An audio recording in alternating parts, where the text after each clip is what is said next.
We welcome you all to the second webinar of the 10th Regional 3R and Circular Economy Forum, organized by Ministry of the Environment of Government of Japan and UNCR DESA. And today's webinar is about lessons learned from COVID-19 pandemic towards building resilient cities, is mainly to contribute towards the SDG 11, and what can 3R and circular economy offer. Let me then introduce the second speaker. The second speaker is Professor Dr. Walter Vermeulen from Utrecht University in the Netherlands, who will bring his insights on moving from 3R to 10R and towards a circular economy. Mr. Vermeulen, you have the floor. Yeah, thank you very much for inviting me and sharing the article that we published 2 years ago, in which we make a review. Let me quickly go there. A review of the thoughts about the 3R concept and circular economy especially. The article is freely available if you follow the link on this slide, which is shared. I will share the background ideas of why and how we wrote this and what the implications of this reasoning is. The reasoning for starting to work on this extensive literature review on circular economy is the way circular economy has been presented a couple of years ago. After 2013-14, the Ellen MacArthur Foundation presented it with this very famous slide. But it stressed it very much in terms that we need to go from linear to circular. We need to end the make, take, dispose economy, which is currently prevailing.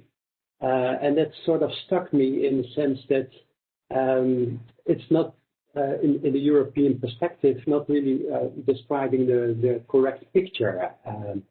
And in this period, the last couple of years, circular economy in its current explanation has been mainstreamed in the European Union, but also far outside the European Union. A lot of new publications, a lot of countries designing policies on it. But if we zoom in on this, actually the question would be, where does the linear economy still exist? If we look at the full material flow system in Europe, actually we are on a roughly a 46%, a couple of years ago, 46% circular society in principle. So from that reasoning, it's important to look at what did we try to do, what did we really achieve, and what can we learn from these earlier efforts.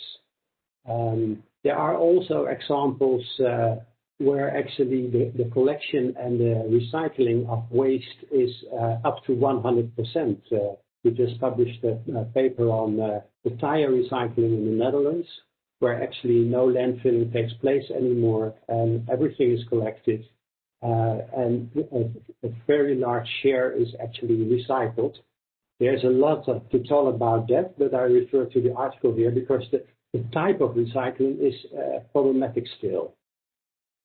Well, to summarize the history a little bit, we framed it as circular economy 1.0, 2.0, and 3.0, and the new debate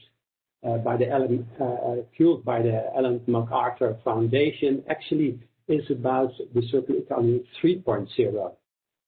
To shortly just describe these earlier areas, I would say that the circular economy 1.0 was mainly focusing on getting away from landfilling. So we started to set up recycling systems, infrastructures.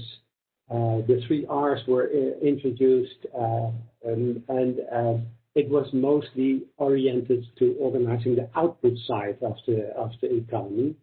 Then in the 90s, with industrial ecology, pollution prevention programs, environmental management systems, design for sustainability, etc., we were actually connecting the input side with the output side, and there was parallel activity in those fields.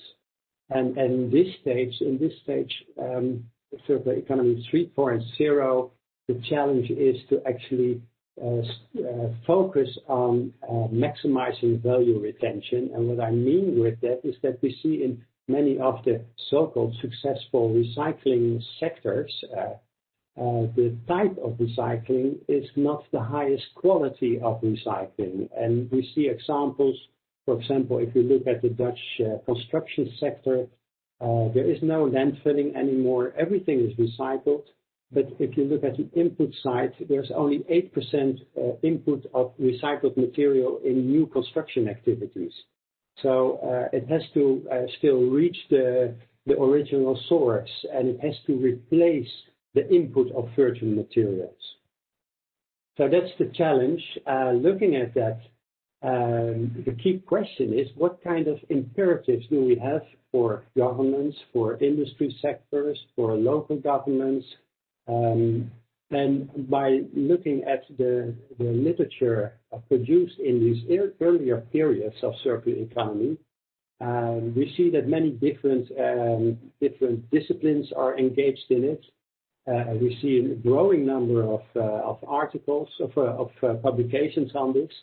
And if we then zoom in on the terminology in our field, then we get a very disturbing overview, because many are promoting the 3 R's, like also in the name of this session, but there are also many promoting 4 R's, 5 R's, etc., etc. So that's quite confusing. So we dove into this, and in the end we found in all these 4, 5, 6, 7 R's, 39 different R's talked about. And even if you would zoom in one of the R's, reuse, for example, over here, we see that reuse is defined in many different ways. So we feel the urgency of trying to create a sort of a new synthesis over there. And what we come up in the article with is the 10 R's, in which we critically and systematically refute the different perspectives, the different definitions of this. So we create this overview, the 10 R's, with 3 short loops, 4 middle long loops, and 3 longer loops. And in the end, this ends up with this maybe complex picture, but it stresses the need for attention to parts that are partly a little bit not addressed in the current policies.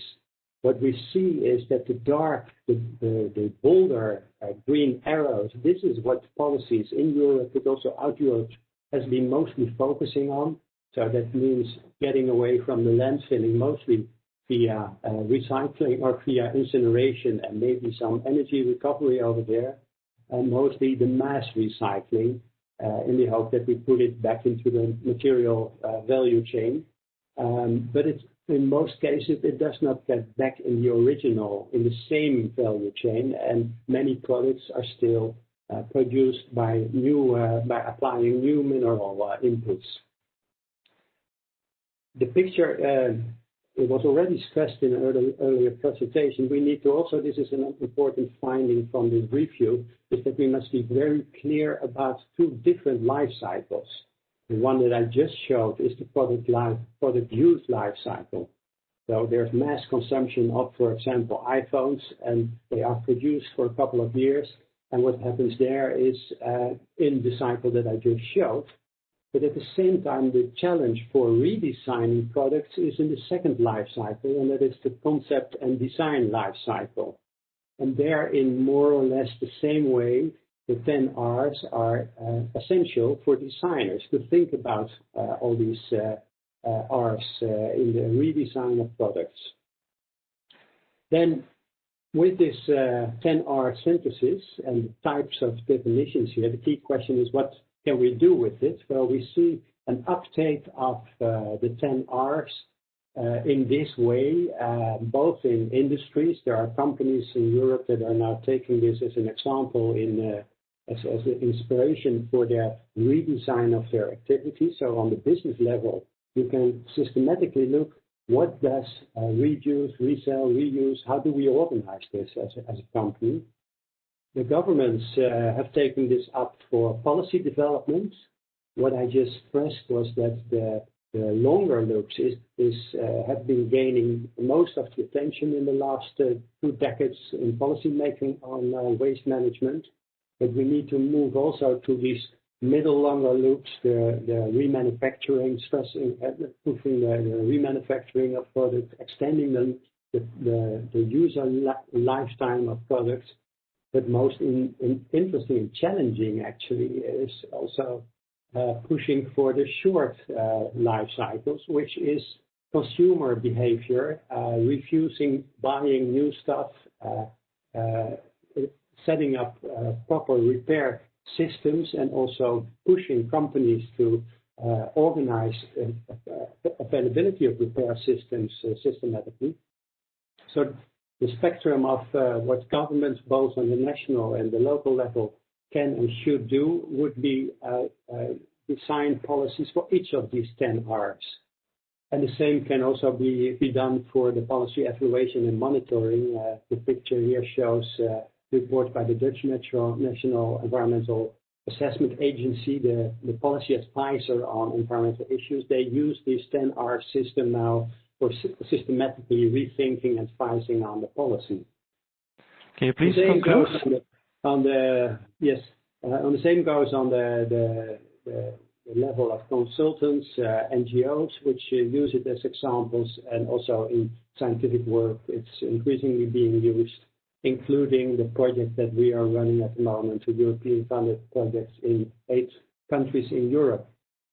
So what are the challenges? The challenges for Circular Economy 3.0 is to be careful about the definitions and the use of the concepts and separate them very clearly. So we hope that there would be more common ground between both scientists, businesses, and governments in this respect. Rethink policies on the 3 levels, the micro and the meso and the macro level. But most importantly, maybe is, so let's not forget the R0, R1, and R2. For R7, I would say there are very mixed challenges in Northwest Europe. There would be a different challenge than in the south of Europe, and in the global south, still a lot of landfilling takes place. So different speeds we see here. Then redesign is, of course, very essential, and the focus should be also in how the policy is pushing for this, in raising the percentage of the use of recycled materials. Only if we push at that side, the other side will be working more effectively. Can you please come to a conclusion? Yes. The last one, I will go to the last one here. Essential is also to stress more the role of the consumer to consumer and the business to consumer linkages, and not only the end of pipe collection and recycling.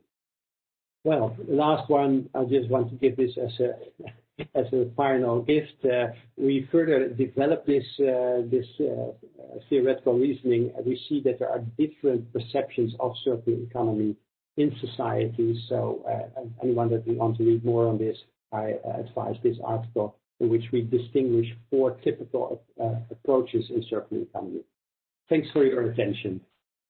Thank you very much for this very comprehensive presentation. I think it's indeed important to stress complexity, and I do like your very complex image of circular economy. We also tend to use that in order to stress towards people that it's not an easy thing to implement circular economy. I think that's very important.